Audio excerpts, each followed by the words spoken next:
Welcome to Fun and Games Side Quests. Every episode is a different host sharing a video game they love and why they love it. Hey everyone, David Pietrangelo here from podcasts like Back in My Day and Remember 64.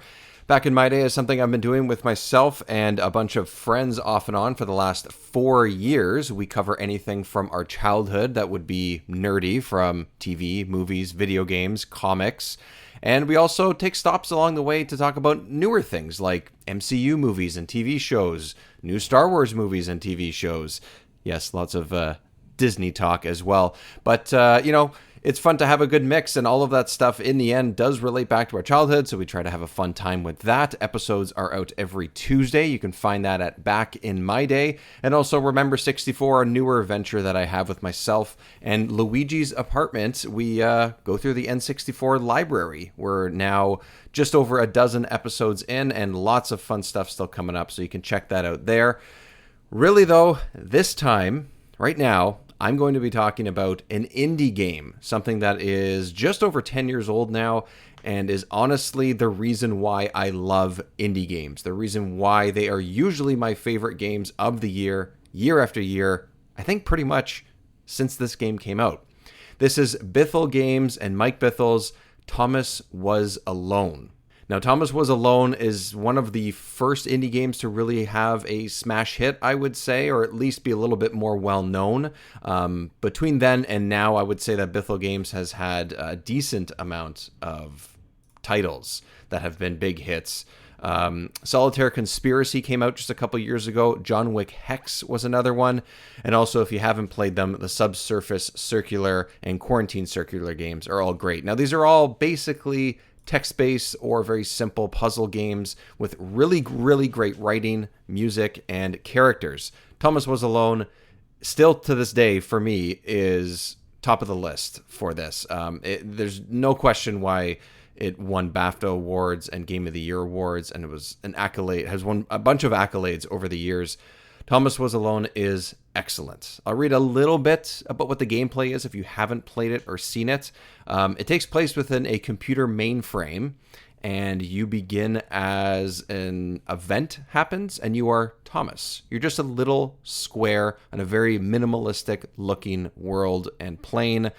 Great music starts, and you get this narration by Danny Wallace, who just delivers some of the best voice acting and narration I have ever heard in a video game. It is just so great to listen to this great writing by such a great narrator.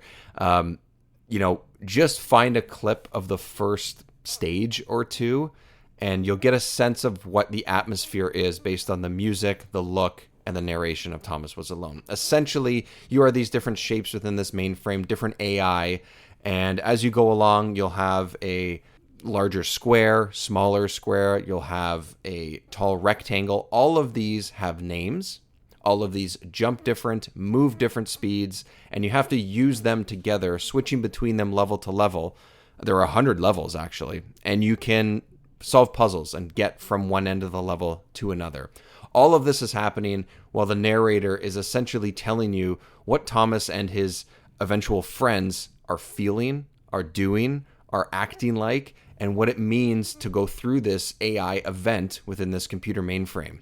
Now, it sounds very complicated. It sounds like there's a whole lot of stuff going on, but it's still very simple. It's still just move from left to right and up and down and jump. That's essentially what you're doing. Everyone moves, like I said, at different speeds and can fit through different areas because of their size. One of them, characters can be used as a jumping pad for others. Another one can float in the water and carry others through the level. It's just really fun, unique ways of making a puzzle game. And honestly, if it wasn't for this, I don't know when or if I would be jumping into indie games.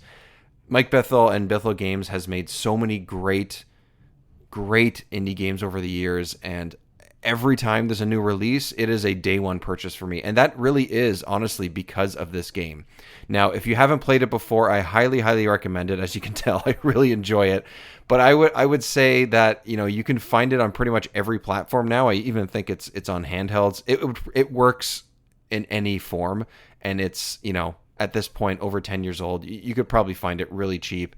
It is worth every single penny, whether it's on sale or not.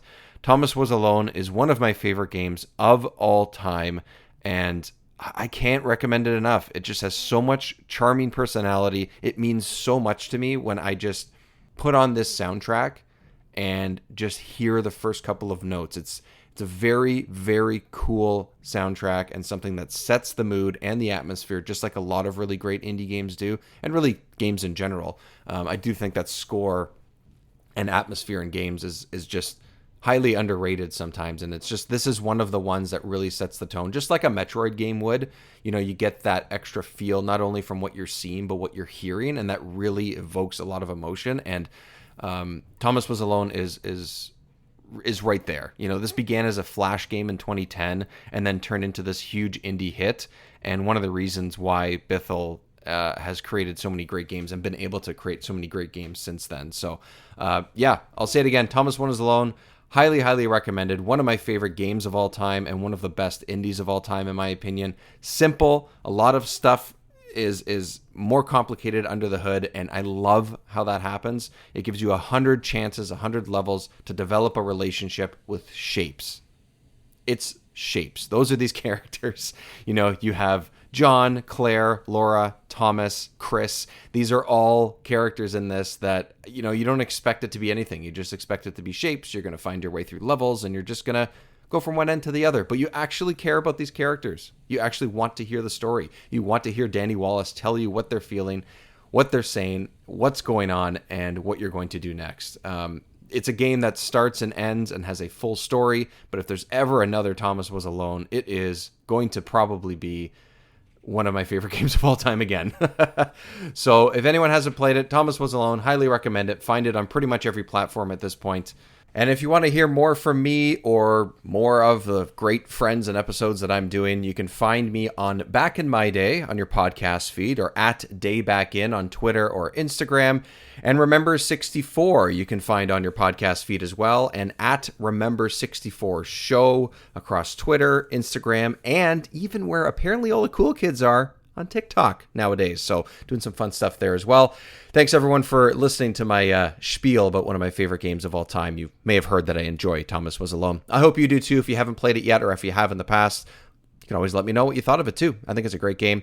And thanks everyone for having me and listening. As I say at the end of Remember 64 on every episode, stay pixelated, my friends. And of course, happy gaming. So, I have a question. Have you ever wanted to get into comics, but you just didn't know where to start? Well, welcome to Comics Quest. I'm JD Martin, and every week I sit down with a guest to talk a comic that I think anybody can pick up and start their comics reading journey. We take a look at psychedelic sci-fi, fantastical action, heart-wrenching love stories, and of course, superheroes. So check us out at certainpov.com or wherever you listen to your podcasts. CPOV. CertainPOV.com.